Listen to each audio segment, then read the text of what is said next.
De nos jours, beaucoup de gens cherchent à avoir une meuf. Souvent parce que leurs amis en ont, et eux, ils en ont pas, donc ils sont extrêmement tristes, et parce qu'ils ont envie de se sentir aimés. Mais ce que je vais vous présenter aujourd'hui, c'est de vous dire qu'il ne faut pas chercher à avoir une meuf. Parce que rien que le fait de chercher, c'est pas la bonne pratique à avoir. Donc on commence tout de suite et je vais vous expliquer maintenant. Tout d'abord, une meuf, ça coûte énormément de temps et d'argent. Et normalement, si vous suivez ma chaîne, vous savez que le dev perso, ça prend énormément de temps. Et donc, à votre stade, c'est vraiment une perte de temps parce que, en fait, il y a une théorie que j'aime beaucoup, c'est que les gens que vous attirez, ils sont du même niveau que vous. Par exemple, si vous êtes un 5 sur 10, vous allez attirer des filles qui sont des 5 sur 10. Si vous êtes un 8 sur 10, vous allez attirer des 8, etc. Et donc, comme le dev perso, l'objectif c'est d'augmenter sa note, et pas l'intérêt, c'est essayer de se développer avant pour pouvoir obtenir une meuf qui a une meilleure note parce que nous, on est une meilleure personne. Et puis, rien qu'en fait, le fait de chercher à avoir une meuf, c'est déjà pour moi une mauvaise façon de voir les choses. Parce que si tu cherches, ça veut dire que tu es désespéré et que du coup, peu importe la meuf qui va passer devant toi, tu vas essayer de l'avoir. Si tu vois une meuf qui est pas extraordinaire, c'est-à-dire qu'elle respecte pas l'intégralité de tes critères, parce que tu as quand même des critères chez une fille.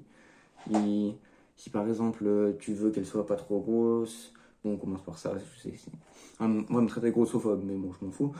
Si tu veux qu'elle soit pas trop grosse, qu'elle soit plutôt petite, attentionnée, machin, je sais pas, t'as des critères.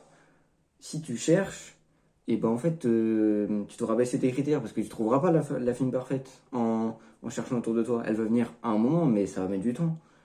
Du coup, il faut pas chercher. En fait, t'es là, tu respectes le dev perso, tu te développes, tu passes du temps, voilà, à te développer, tu vas à la salle, tu t'habilles bien beau gosse, bien soigné, tout ça. Et ensuite, tu auras des meufs à ton niveau qui arriveront. Parce que du coup, tu auras des meufs de qualité. Parce que j'imagine que tu cherches une meuf de qualité. Si tu vois une meuf bien dégueulasse, t'as pas envie de la pécho. Du coup, voilà. L'objectif, c'est que toi, tu sois une bonne personne pour que la fille qui t'attire soit une bonne personne. Parce que, regarde-toi maintenant, si t'es pas incroyable, si t'es une fille et que tu te vois là maintenant, si t'es une fille incroyable qui respecte tes propres critères et que tu te vois toi là maintenant, est-ce que t'as envie de te pécho? Oui ou non? C'est ça qui est important.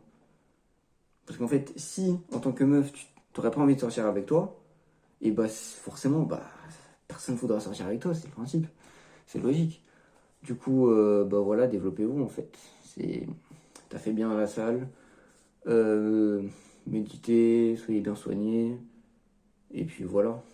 Tiens, ça me donne envie de raconter une anecdote. Quand j'étais au collège, fin du collège, il y avait une fille dans ma classe que j'aimais bien. Au début, on était juste amis, mais au fur et à mesure, forcément, il y a des sentiments qui sont développés. Bon, ça se comprend.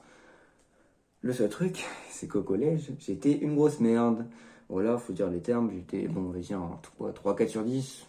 J'étais bien gay, c'est bien nul. J'étais un peu un autiste. J'étais ultra introverti. Quand je parlais, j'étais bien gênant. Bref, voilà, j'étais pas une bonne personne. Du coup, qu'est-ce qui s'est passé? J'ai passé toute l'année. En plus, comme j'étais un peu un golemon, ben, je lui ai jamais avoué mes sentiments. Du coup, j'ai passé toute l'année à penser à elle et à jamais sortir avec elle. Logique, forcément. À la fin de l'année, bah, je suis pas sorti avec elle, MDR. Logique. Et du coup, voilà. Et du coup, vers la fin de l'année, au final, du coup, elle a compris. Bon, je l'ai pas dit, hein, mais elle a compris que je voulais la pécho. Évidemment, elle m'a fait comprendre que bah, c'était pas possible. Enfin, elle a rien dit, mais j'avais compris que j'étais une grosse merde. Bon, ça se comprend. La vérité, moi, je dis ça en rigolant, c'est pas grave. Bon, sur le moment, j'avais un peu le seum, mais c'est pas grave. Du coup, morale de l'histoire, développez-vous. D'ailleurs, cette meuf, comme du coup, bah, je l'ai pas pécho et que bah, j'avais toujours des sentiments pour elle, bah, forcément, je l'ai bloqué, j'ai arrêté de lui parler. Je me suis développé depuis, donc je pense que ça va mieux. Du coup, voilà, développez-vous, devenez des meilleures personnes. Et puis, tout se passera bien. De toute façon, pour moi, comme je suis une personne assez croyante, je dirais, si vous faites les efforts, Dieu mettra une fille sur votre chemin. Que vous appeliez ça Dieu ou le destin, ça arrivera sûrement. Je vous l'assure, vous en faites pas. Du coup, voilà. Les gars, abonnez-vous, abonnez-vous. Je suis encore à 0 abonnés, s'il vous plaît, abonnez-vous. J'en peux plus. Je veux bien au moins un abonné, les gars, ça me fera plaisir. Du coup, abonne-toi, like, un commentaire si ça t'a fait kiffer. Et puis, on se retrouve dans une prochaine vidéo. A plus, les gars.